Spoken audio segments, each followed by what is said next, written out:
Hello and welcome to D&D Daily. My name is Sage and today I'm going to be doing a deep dive into the Tempest Domain Cleric. In this video I'm going to discuss its features, its strengths, and its weaknesses, and I'll leave a bit of a conclusion at the end for you. Before getting started in these videos, I like to talk about how I personally look at subclasses. I like to find what is unique about them and to look at the playstyle that only they can pull off and to build my build around that playstyle, even if it's less effective than the base class's playstyle. So without further ado, let's jump into the Tempest Domain Cleric. We are one of the few clerics that gets access to both heavy armor and martial weapons, which gives us the flexibility to be an up-close gish if we feel like it, but we still have the flexibility to be a stand-back caster if we feel like it. We have the choice. We also get the Wrath of the Storm feature. This feature allows us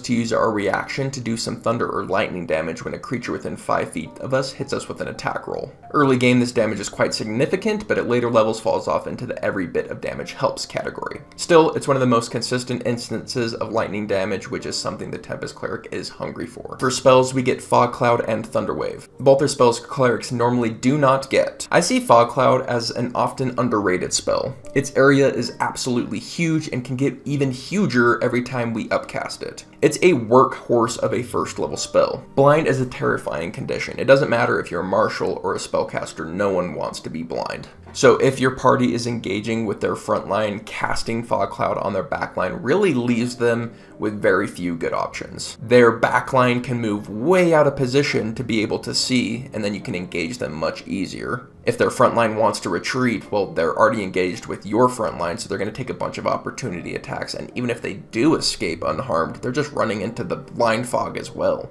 It can also be used as an equalizer, and what I mean by that is if Fog Cloud is cast on everybody on the battlefield, all of a sudden everyone has disadvantage because they can't see, but everyone has advantage because they can't be seen. And as written, no matter how many instances of advantage or disadvantage there are, then it's only applied once. So think about it this way, if the enemy team has a bunch of advantage on you and you have a bunch of disadvantage on them, by casting Fog Cloud on everyone, all of a sudden everyone is base. Everyone is based no matter what other advantages or disadvantages they have, which can be really amazing in certain circumstances. It can also just be used to retreat, to disengage, to block the retreat path, blind people so you guys can escape. If you have an ally with blind sight, like a fighter who's taken that fighting style, it can be used offensively. Or it can be used as a distraction where you make this big fog cloud where enemies think, something's going on over there, but really something else is going on over here. It can be used as a distraction.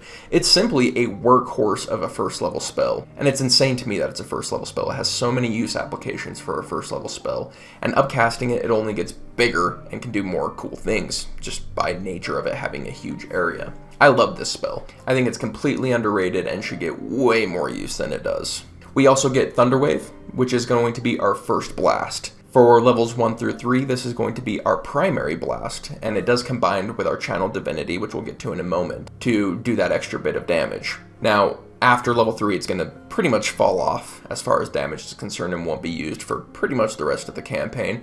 But hey, for those 3 levels, it is going to be part of our core strategy. So I mentioned our Channel Divinity, which is Wrath of the Storm, which we get at level 2. I love this Channel Divinity, and it's probably why you're with the Tempest Domain Cleric. It's a very powerful Channel Divinity. It makes one instance of lightning or thunder damage do max damage instead of rolling for it. Considering that clerics don't get lightning and thunder damage, we're really relying on our subclass features and or our race or other ways to get lightning or thunder damage to really take advantage of this amazing Channel Divinity. This is a good enough Channel Divinity that every level you're going to increase the amount of Channel Divinities you get per short rest is going to feel really amazing. And this is going to really incentivize you to want to take more short rests. It's that powerful. And unlike many clerics, this is a Channel Divinity we're often going to use instead of taking a spell, which most clerics cannot boast. It's up there as far as Channel Divinities are concerned. This Channel Divinity really establishes our niche, which is a blaster that focuses on thunder and lightning damage.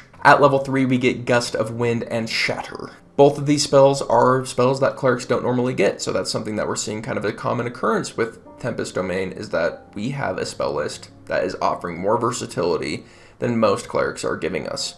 We are getting spells that most clerics simply cannot touch, which is Awesome. Ups our versatility. Gust of Wind creates a corridor of wind that is difficult to walk through. It targets an excellent saving throw in strength, and if they fail it, they get pushed 15 feet away. And if they're moving against this wind, then they're moving at half speed, basically difficult terrain. As a bonus action, you can change the direction this wind is flowing, and it's always flowing from you. It also extinguishes fire as well as dissipates gas or vapor. This is a really hard spell to evaluate. If your party is focused on kiting enemies and like hit and running, it might be part of your core strategy. But I think in practice, it's really most likely going to be used as a back pocket spell that you have in a situation where someone's trying to create a poison cloud on you, or that you're in a corridor and you're trying to keep enemies away. I feel like I want it to be part of the core playstyle, but I think in practice it just simply will not be. It'll be situational. I would love to be proved wrong on that though. Tell me how you would make this spell part of your core playstyle, or if you think that's even realistic. Moving on to our next spell, we get Shatter. Shatter becomes our new core blasting spell from levels 3 to 4, and we're going to want to use our Channel Divinity to take advantage of it. With the Channel Divinity, it's basically like a budget fireball. It does a solid 24 points of damage, which is only 4 points away from Fireball's average, though it does have a less attractive area than Fireball does, but still, it's kind of our budget Fireball, and it's what we can use indoors all the time. But on the bright side against Fireball, Thunder damage tends to be far more reliable than Fire damage does. And again, from levels 3 to 4, we're really going to be capitalizing on this a lot. At level 5, we get Call Lightning and Sleet Storm, another 2 spells that clerics normally don't get. Call Lightning is our signature spell.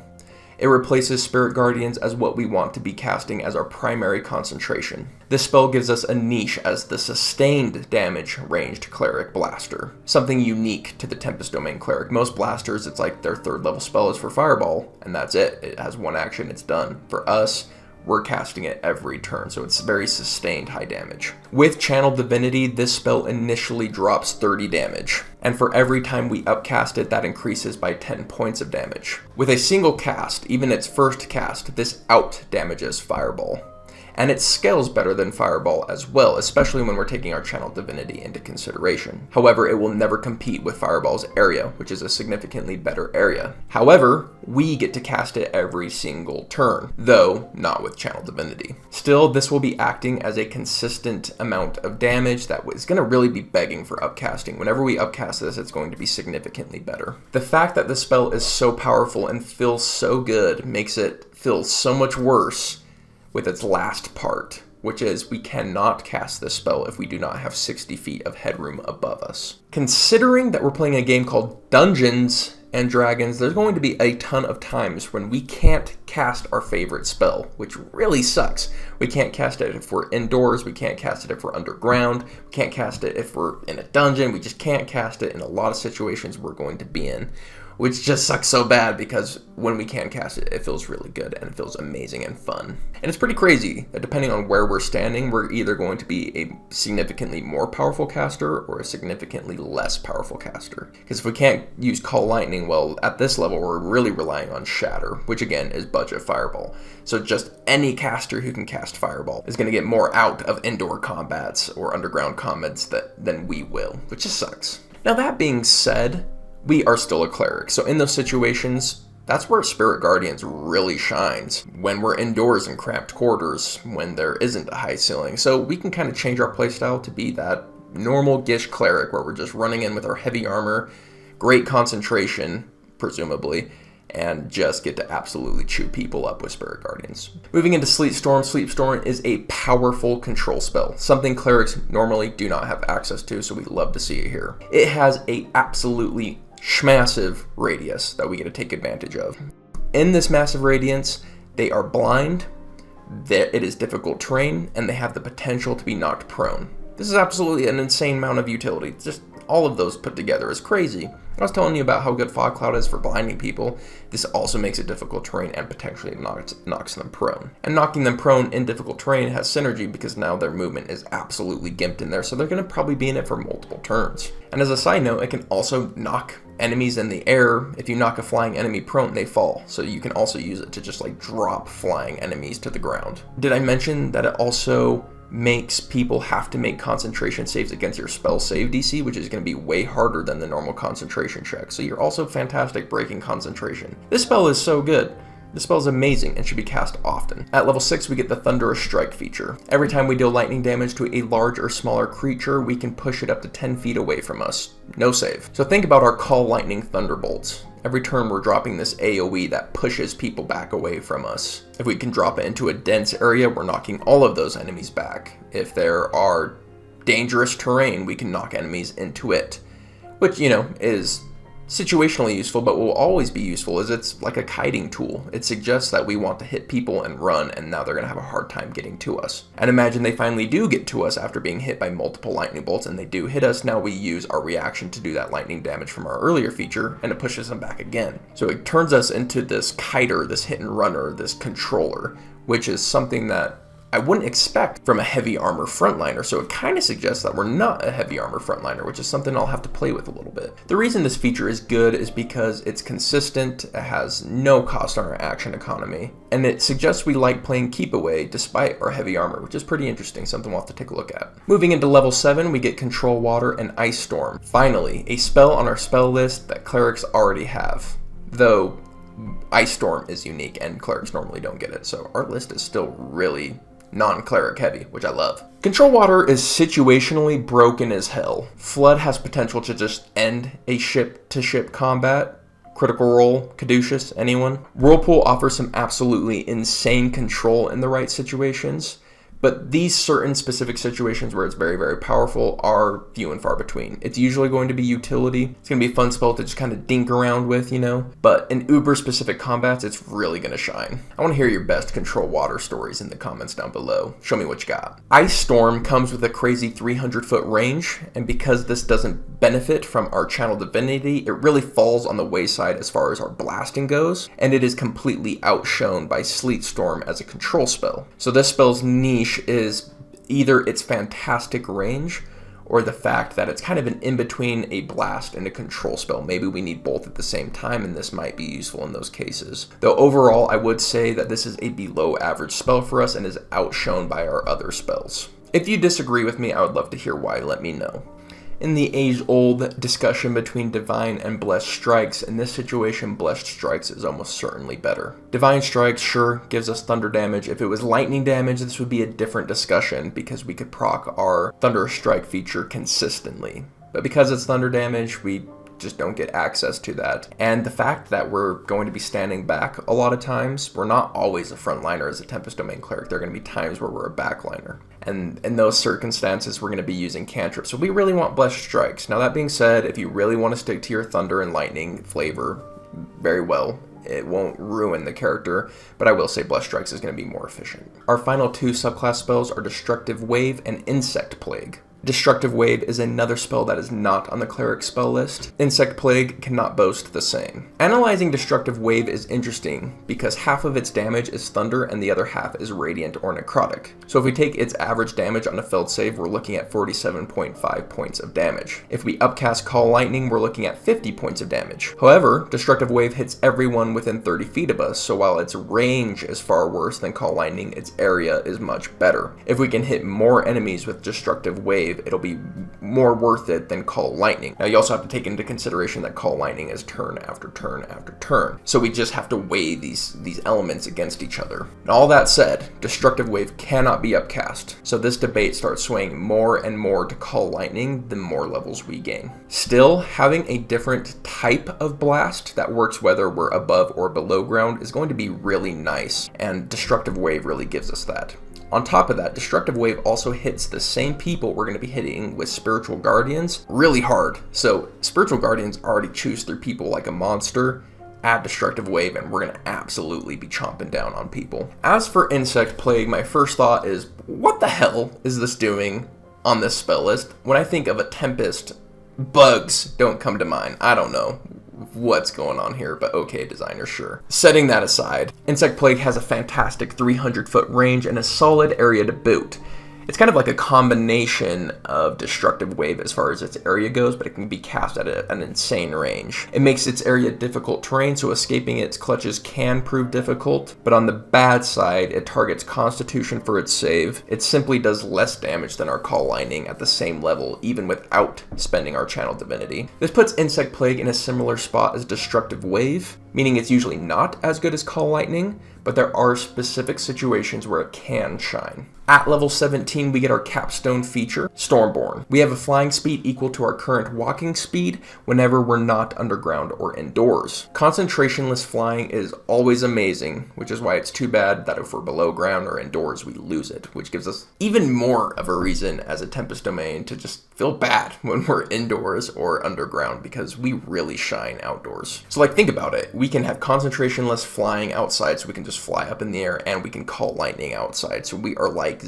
Zeus or Thor, where we're just this thunder god, and it's something that really only a Tempest Domain Cleric is pulling off. And it is a really cool look and a cool flavor, cool aesthetic. I do like that a lot. Moving into the conclusion, how does this all come together? When we take a look at the Tempest Domain Cleric, the picture we get is definitely a blaster who focuses on lightning and thunder damage and has sustained blasting, which is a unique proposition for it. No other cleric can do that same kind of sustained blasting at range. And when we take note of this, we have to compete against other blasters. And the question is, how do we do against those other blasters? And my answer is kind of a mixed bag. When we're outside, when we can cast Call Lightning, we compete against those blasters fantastically. We can do as much damage, but we can do it more consistently, which is pretty amazing. But when we're indoors, we lose that. So it's almost like you have to evaluate the Tempest Domain Cleric, the Call Lightning version and the non-Call Lightning version. In the Call Lightning version, we play keep away. We hit people, we knock them away from us. When they get close to us and hit us, we reject them and knock them far away. And we just use our action to continually call lightning. When we're indoors, we become more of a Gish Cleric, where we get up close and personal. We're using Spiritual Guardians, Shatter, Destructive Wave, things that work indoors. We're more like this up-close AoE-based blaster as opposed to this long-ranged blaster. So very different play styles. And it's worth noting that even when we're indoors, we're still doing monstrous damage. Destructive Wave mixed with Spiritual Guardians is very, very powerful, but we're just a different kind of blaster. We're more like a Gish, where we're, almost that typical Cleric Gish. We're doing that crazy close-ranged blasting as opposed to long-range blasting. So I'm not going to say we're worse when we're indoors, but we're definitely different. And something really, really incredible about the Tempest Domain Cleric is the fact that our spell list comes with so many different non-cleric spells. It just ups our versatility like crazy. So we get way more control spells. Starting at level 1, we get control spells that most clerics just can't touch. Most clerics cannot control, and we are doing actually pretty amazing control as early as level 1. I love that. So my final statement on the Tempest Domain Cleric is that it is powerful, it is unique and flavorful, but it does require finesse to make the most of it. So I actually really like this subclass. It has my vote of approval. When it comes to the build, concentration is going to be so important. Our concentration spells are everything. Call Lightning, Spiritual Guardians, those are spells we absolutely need not to drop as often as possible. As such, the first feats we're going to be looking at are either going to be Warcaster or Resilient Constitution. Something else to note is extra lightning damage goes such a long way with this class. So taking the new lightning-based Dragonborns from Fizzbands, who get their lightning breath weapon attack, is so good because early, it acts as a very powerful blast, and later it acts as control because now our breath weapon automatically just knocks everyone away from us. I love it. I think it's a really good fit for this subclass. Aside from our race, items also can be a huge part of our sustained lightning damage. If we have consistent lightning damage, that means we have consistent control of the battlefield because we're constantly knocking people 10 feet back. Any lightning damage, consistent lightning damage will do, but a item that stands out to me that I'd be looking for as a Tempest Domain Cleric is the Staff of Thunder and Lightning. As for stats, Wisdom and Constitution are always going to be high, and then there's a choice between Strength and Dexterity. If we choose a race like Dwarf,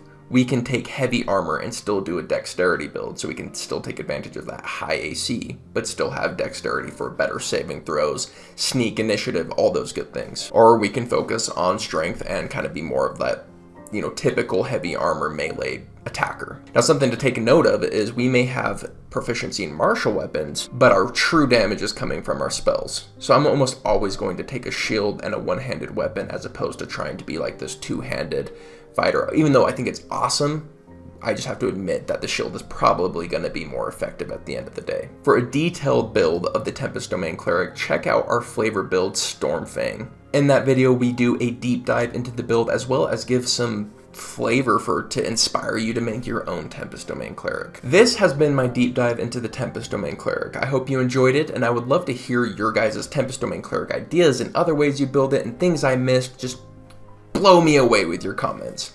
We release new D&D content every single day, so if that is interesting to you, hit the subscribe button, and I will see you tomorrow. Later, my friends.